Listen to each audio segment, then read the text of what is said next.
Fala, meu aluno, bom dia, boa tarde, boa noite, boa madrugada. Vamos agora discutir várias propriedades nas próximas videoaulas sobre essa funçãozinha aqui, a função do primeiro grau. O nome mais bonitinho, função polinomial do primeiro grau, tudo bem? Esta primeira videoaula sobre esse camaradinho aqui, que por sinal ela tem uma estrutura bem simples. É toda função dada por essa forma geral. F de x igual a x mais b. Tudo bem? Perceba que nessa função, na verdade, no trato de qualquer função, o que está dentro do parênteses significa que é a minha variável. Então, perceba que o x é a variável dessa função. Ó. E, obviamente, o que não é variável é o quê? Constante. Ou seja, perceba que você vai ter, então, um polinômiozinho cuja variável está no máximo elevado a 1. Perfeito isso? Tranquilo? E você vai ter constantes acompanhando esse camarada. Uma constante multiplicando e outra constante somando.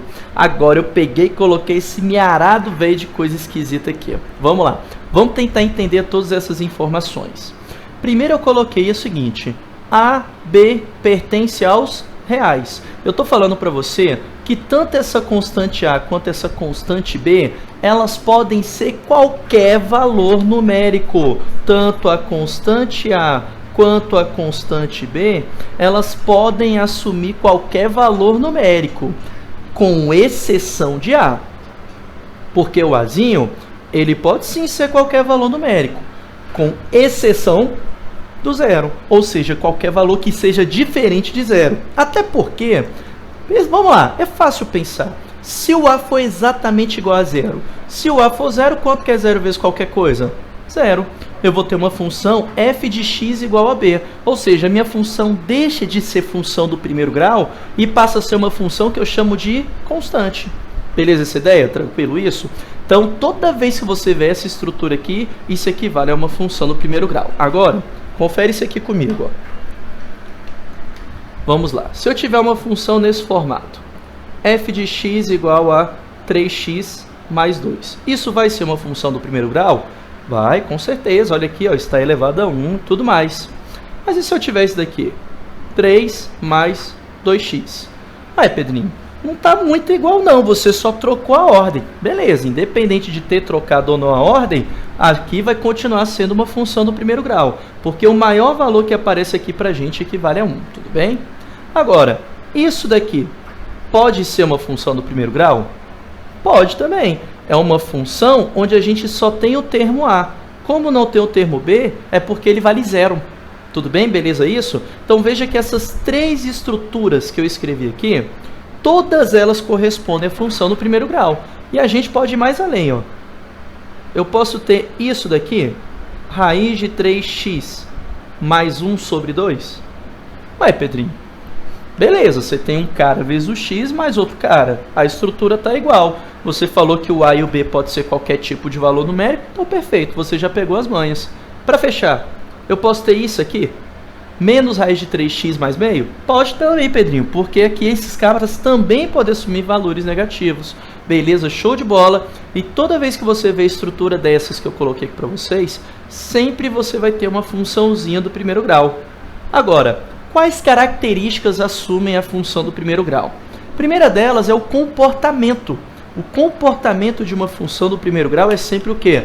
O comportamento de uma reta inclinada. Então, toda vez que você tem uma reta inclinada, quando eu falo inclinada, ela só não pode ser perpendicular, viu? Porque se ela for perpendicular, ela deixa de ser função. Ela tem que ser tortinha, oblíqua, beleza? Então, se a gente tiver uma reta inclinada, a gente já vai ter o gráfico de uma função do primeiro grau. Então, veja que toda função do primeiro grau tem como gráfico o quê? Uma reta, só que basta que ela seja tortinha. Por exemplo, ó, aqui eu desenhei duas retas. Essas duas retas correspondem a funções do primeiro grau, tudo bem? A gente vai ver depois as características dessas funções aqui. Agora, detalhe, veja que nem toda reta equivale a uma função do primeiro grau.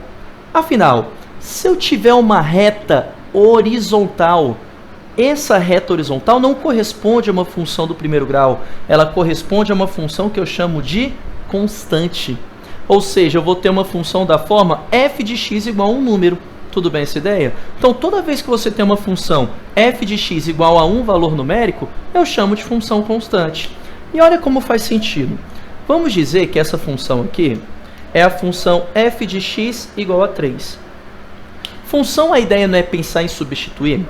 Tá, mas Pedrinho, se eu jogo valores para x aqui, não tenho que substituir do outro lado. É verdade. Então, significa que, independente do seu valor de x, o y vai assumir exatamente o mesmo valor. Então, olha aqui, ó, para esse x, nós temos esse valor de y. Na verdade, para qualquer valor de x, temos sempre o mesmo valor de y, independente dele ser positivo ou negativo. Percebe isso? Então, toda vez que você tem uma função da forma f de x igual a um número qualquer, pode ser positivo, negativo, raiz, fração, o que você quiser. F de x igual a um número, a reta ela sempre vai ser o quê? Horizontal. Por sinal, essa daqui é uma função que você pode encontrar aplicações na física. Por exemplo, quando você trabalha um movimento que eu chamo de movimento uniforme. No movimento uniforme, o que você tem constante? A velocidade. Então, significa que a velocidade, à medida que o tempo passa, ela é constante. Então, se eu desenhar um gráfico da velocidade em função do tempo, no caso do movimento uniforme, essa função equivale a uma função constante, porque a velocidade não muda à medida que o tempo passa, beleza? Olha aqui, esse aqui que é o gráfico de uma função constante, o gráfico da velocidade dependendo do tempo no movimento uniforme. Aí, Pedrinho, então isso daí me lembra, por exemplo, o movimento uniformemente variado. Lá também tem um negócio constante. Tem sim. E o que a gente tem constante lá no movimento uniformemente variado? A aceleração. Opa, então peraí. Então no movimento uniformemente variado, se eu fizer um gráfico da aceleração em função do tempo, esse gráfico também vai ser o gráfico de uma função constante. Tudo bem? Vai ser um gráfico de uma função constante, porque a aceleração não muda à medida que o tempo passa. Vai, Pedrinho. Então a gente também tem exemplos de funções do primeiro grau. Ou seja, função do primeiro grau, não mais constante. Lá dentro desses movimentos, temos sim. Olha aqui. A gente vai ter uma aula só para discutir essas coisas, mas eu já quero engatinhar para vocês. Você tem, por exemplo, que a gente chama de equação horária do espaço, lá no movimento uniforme.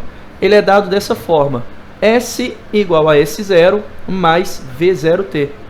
Opa, mais VT, desculpa. Mais VT. Essa daqui é a sua equação horária do espaço. A gente chama de equação horária porque o meu espaço depende do tempo.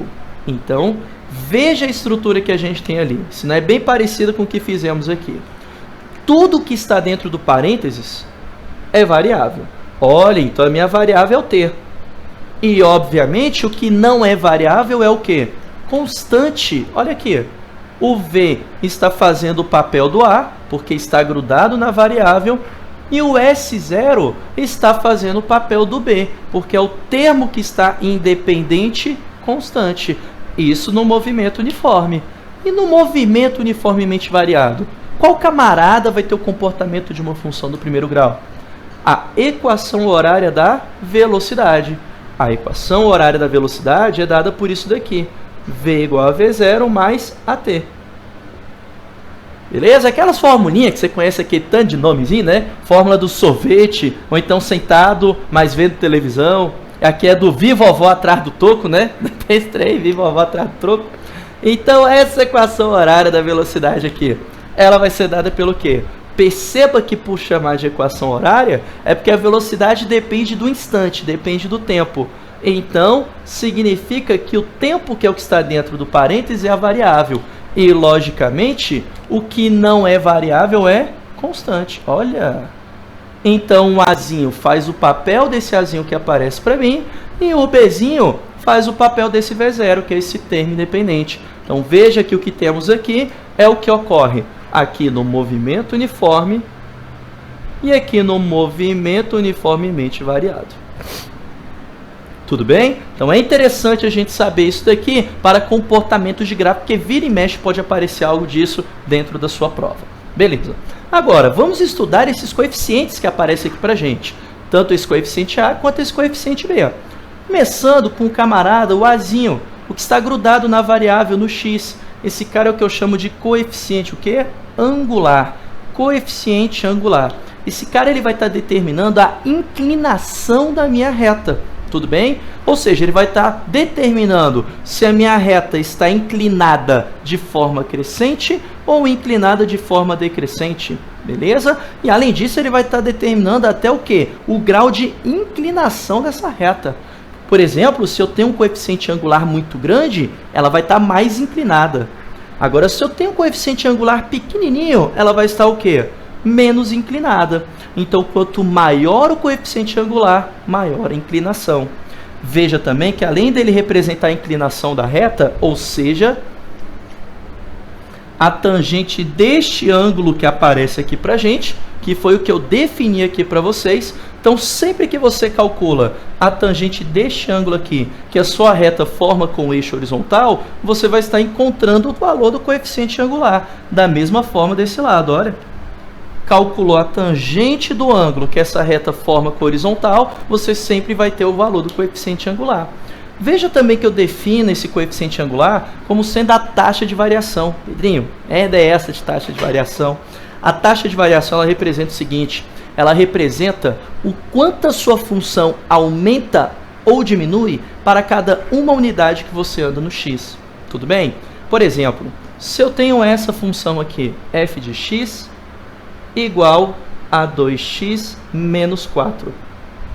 Mais 4, vamos trabalhar com tudo positivo. Significa que para cada uma unidade que você anda no x, a sua função aumenta de 2 em 2, que é esse valor desse camarada que aparece aqui para mim. Mas, Pedrinho, se ele fosse negativo, aí a sua função iria diminuir de 2 em 2. Perceba que são definições que você tem, por exemplo, daqui, ó, desses dois camaradas. Vocês estão percebendo que são os caras grudados nas variáveis? Então, eles estão fazendo o papel do A. Então, eles fazem o papel do coeficiente angular. Ou seja, esses caras equivalem a taxas de variações. E é como você define cada um. O que é velocidade? Pedrinho, velocidade é distância pelo tempo. Esquece fórmula. Definição de velocidade. Velocidade é a taxa de variação do espaço, da posição. É o quanto você varia a sua posição para cada uma unidade de tempo. Então, quando o seu carro está a uma velocidade constante de 60 km por hora, significa que para cada 1 hora, seu deslocamento aumenta em 60. Mais 1 hora, 60. Menos 1 hora e assim sucessivamente. A aceleração da mesma forma. A aceleração eu defino como a taxa de variação da velocidade. Então, significa que para cada uma unidade de tempo que você anda, a sua velocidade varia sempre o mesmo valor. Então, quando o seu carro está a uma aceleração de 5 metros por segundo ao quadrado, o que significa isso? Significa que a cada 1 segundo, sua velocidade aumenta em 5. Mais 1 segundo, 10. Mais 1 segundo, 15. Mais outro segundo, 20. E assim sucessivamente. Perfeita essa ideia? Beleza isso? Então, esses camaradas aqui equivalem a taxa de variações, porque fazem o papel aqui do nosso coeficiente angular. Agora, o tchan de função do primeiro grau, que mais vai aparecer em questão de prova, é você perceber que o coeficiente angular, o sinal dele vai determinar se a minha função é crescente ou decrescente.